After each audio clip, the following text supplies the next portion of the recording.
Hi, today from Stockholm. Today I will tell you several things about the legendary founder of IKEA, and we will talk about how to handle problems.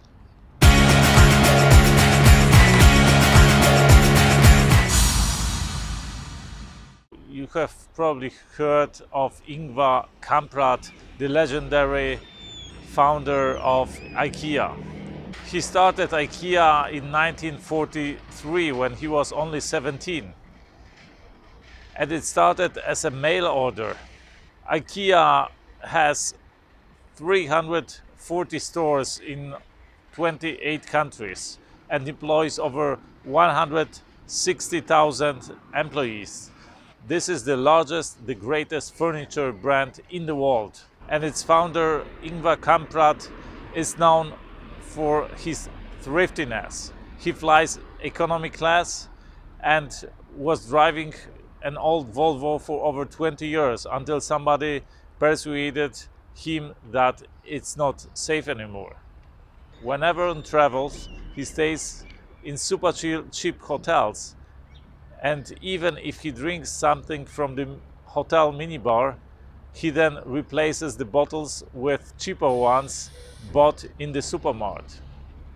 Even more amazing is the fact that he built this enormous company without any debt and without issuing any stock. IKEA has a revenue of $34 billion and profits above $4 billion. And most of the stock is distributed between Ingvar and his family and the numerous trusts and foundations which are controlled by Ingvar. It is very intransparent, so nobody really knows how rich Ingvar Kamprad really is. But some people believe he may be even the richest person on the planet. But today we want to focus on approaching problems, on handling problems. And I think Ingvar Kamprad is a very good example to show the principles of doing that. Generally, there are two types of problems. Problems you have and problems other people have. So let's start with maybe problems other people have.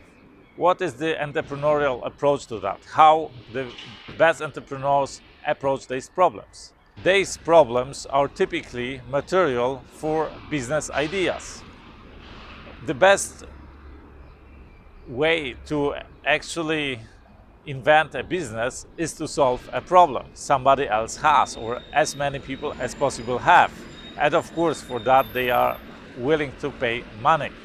Ingvar Kamprad founded IKEA in 1943. In that time, the retail was extremely inefficient. Simple goods without any brands, simple goods costed 10 times as much in retail as the production cost was. And Ingvar came up with an idea or with a method to solve that problem. And the answer to that problem was mail order. So he started his first business in 1943 with only 17 years in a little booth when he stored his first mail order items. And these first items were pencils and postcards. So the first thing is use other people's problems to invent your ideas. Now, another type of problems are the problems you have. And how should you handle them? First of all, change the way you think about it. Don't use the word problems to describe these things. Use the word challenge. It's a challenge, it's not a problem, right? And how do you approach these challenges? Instead of giving you a simple answer, I will first give you several examples from the life of Ingvar Kamprad, from his business career. One of the first major challenges he encountered was when he started to distribute also furniture. And actually this is what IKEA is now about. It's all about furniture, right? Behind me, you can see one of the first IKEA furniture stores. When he started to distribute furniture made by local manufacturers, of course, he started to cut the costs and the prices, the retail prices, and it was pretty disruptive in that industry. And of course, his competitors didn't want that. And they managed to persuade the local Swedish manufacturers that this business practice is destroying the industry. And they convinced them to boycott IKEA, not to deliver to IKEA. But IKEA had a printed catalog promising people to deliver these goods, these products. What would you do when you suddenly find yourself out of suppliers without the possibility to serve your customers? It was back in the 60s, and what Ingvar did was at that time unimaginable in the Western world. He turned his attention to Eastern Europe, to the communistic countries, to the socialistic countries in Eastern Europe. And he found an opportunity, a great opportunity in Poland. He started to manufacture in Poland, to give orders to manufacturers in socialistic Poland. The result was much cheaper production costs. Of course, there were many challenges connected to that solution, especially formal and political challenges. But he solved these challenges and prevailed in the battle and turned the challenge into an advantage.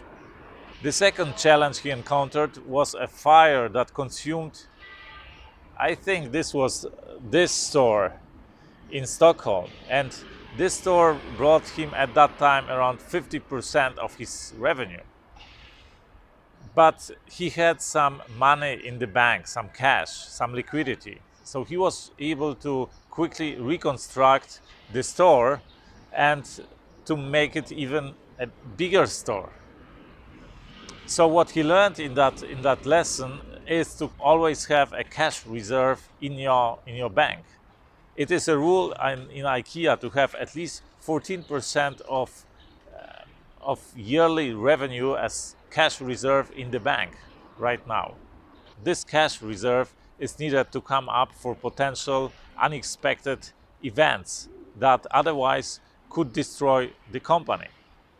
So again, he learned a lesson from that challenge, from that strike of fate, and improved his company by solving that challenge. The third major challenge he encountered was in the 70s, when an energy crisis occurred. Energy crisis led to higher production costs and also then finally to higher prices and to inflation. And also IKEA suppliers demanded higher prices for their products. But IKEA had a printed catalog where it guaranteed its customers the availability of the products, of the merchandise at that given price. It was a yearly catalog. It had guaranteed that price for a year.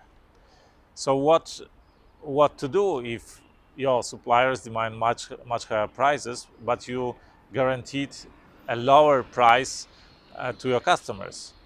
What Ingvar decided was to keep your word you have given in your catalog and to retain the trust the customers have given you, independently of the losses you may encounter. And keep in mind that regulation 40% cash reserve was in place. So IKEA was actually was able to cushion the results of such a decision. At the end of the year, it turned out customers flocked to IKEA by thousands because IKEA offered the best opportunities, the best bargains. And IKEA won many customers from its competitors. And at the end of the year, it even made a slight profit. So with that decision, Ingvar and IKEA built a reputation of a company that not only offers the best product for its price, but also is believable, is dependable, and a company you can count on, you can trust. And here again, Ingvar Kamprad turned a challenge into an opportunity and turned it into an advantage for IKEA, for his company. And the next major challenge he faced was when in 80s and in the 90s there was a political turmoil in Eastern Europe where all the suppliers of IKEA were located. Most of his suppliers were state-owned, and the issue was that state-owned companies went bankrupt by thousands. And many of his suppliers were endangered by the events in these countries. They were in danger of going bankrupt as well. So how did Ingvar respond to that challenge? He bought out these companies and took over his suppliers. So he vertically integrated his industry. He used that challenge again to his advantage. As you see with these examples, how to handle challenges you face or your company faces. Take advantage of them. Turn them into opportunities. Usually the challenges, they affect the whole industry. And the person or the company that finds the best solution gets a competitive advantage and comes as a winner from that situation, from that challenge. I hope this advice could help you. If you like the advice and you would like to learn more about how most successful people in the world think, how self-made billionaires think and act, subscribe here. And here you will find one of my best videos. And here you can get updates on my upcoming book about billionaire thinking. That's it. Thank you and see you from Celebrity Silhouette.